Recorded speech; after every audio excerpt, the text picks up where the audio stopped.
Hey, hi, how are you? It's been quite the week for Syracuse University, and it all came from an email.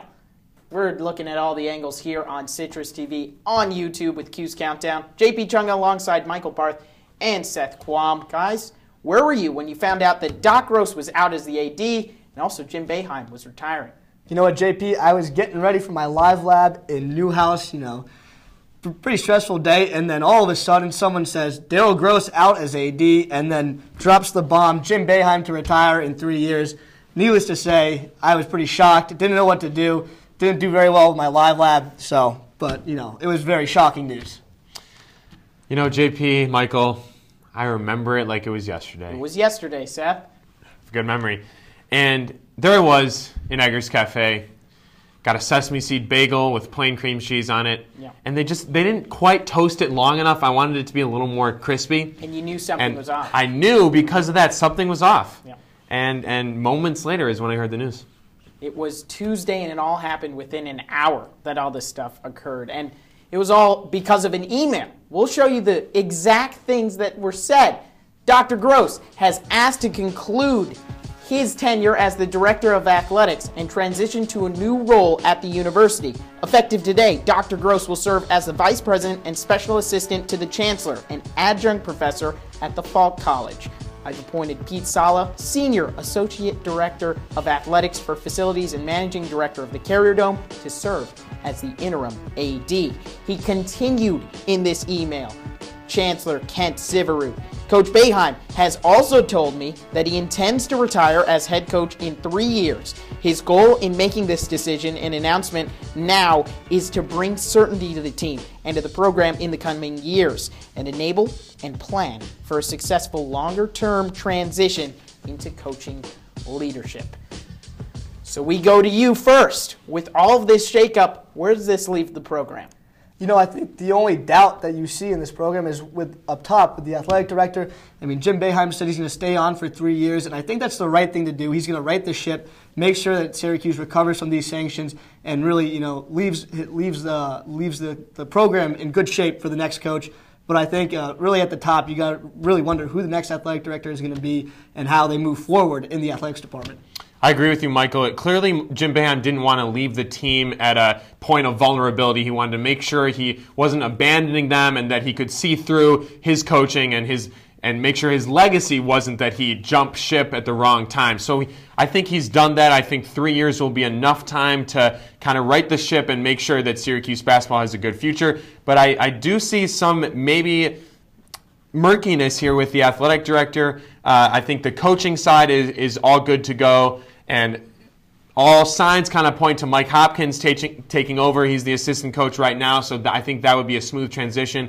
But with the athletic director, we'll see how it goes. And he won't be around. He'll just be here as a professor at SU in the Falk College.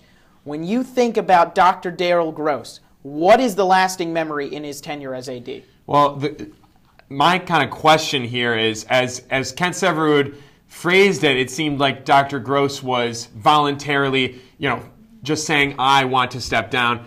Whether that was really how it went behind closed doors, we'll never know.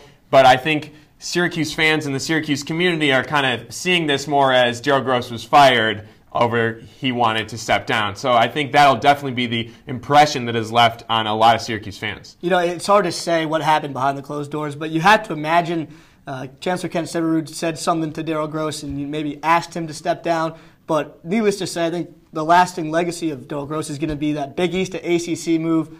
That's the biggest move that Syracuse has seen in a long time. But Daryl Gross, not a bad tenure as athletic director, but also marked by the scandal. I think definitely we would like that to be his legacy, the successful transition from the Big East to the ACC. That's what I'm sure he would want people to remember him by. And who knows, he might have a lasting legacy as a professor at the Falk College.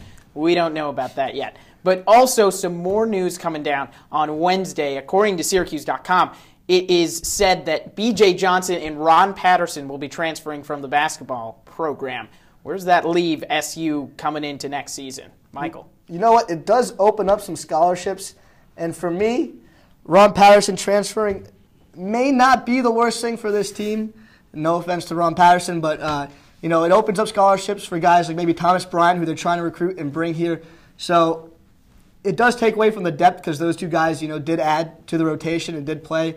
But they have a great class coming in, so I think they'll be able to replace those two players. B.J. Johnson is a pretty big loss, but overall they'll be able to recover with that big recruiting class coming in. I think it's disappointing for Syracuse fans for a few reasons. First off, B.J. Johnson really showed some life, especially from downtown towards the end of the season. And I think Ron Patterson, to a lesser degree, but to some degree, showed some life in the fast break and driving to the basket. And the third thing is, we're not going to see Jim Boeheim explode on Ron Patterson in a post-game press conference with the whole 15% from downtown saying he could shoot that. So I'm sure we'll miss those moments, and I think Syracuse fans just need to take all these next 3 years of Jim Boeheim press conferences and soak it in, and don't take it for granted. So. The one bright side is that this team will be able to go to the postseason next year, even though they don't have Rakeem Christmas, Ron Patterson, or B.J. Johnson, and Carter Sanderson, for that matter, right? Of course. You can't forget about Carter. Drew the three. I will say, we don't want to have too much of a bleak outlook here. Chris McCullough's coming back, and all signs point to having a strong recruiting class. So I think there's reason to be optimistic for Cuse fans. Well, for all the coverage from SU Sports, you can check us out on YouTube at Citrus TV Sports. You can also check us out online on Twitter at Citrus TV Sports as well. We'll be getting you covered with SU and Duke on Time Warner Cable Sports, so make sure to watch that as well. For JP Chunga, that's me. For Seth Quam and Michael Barth, until next time, bye for now.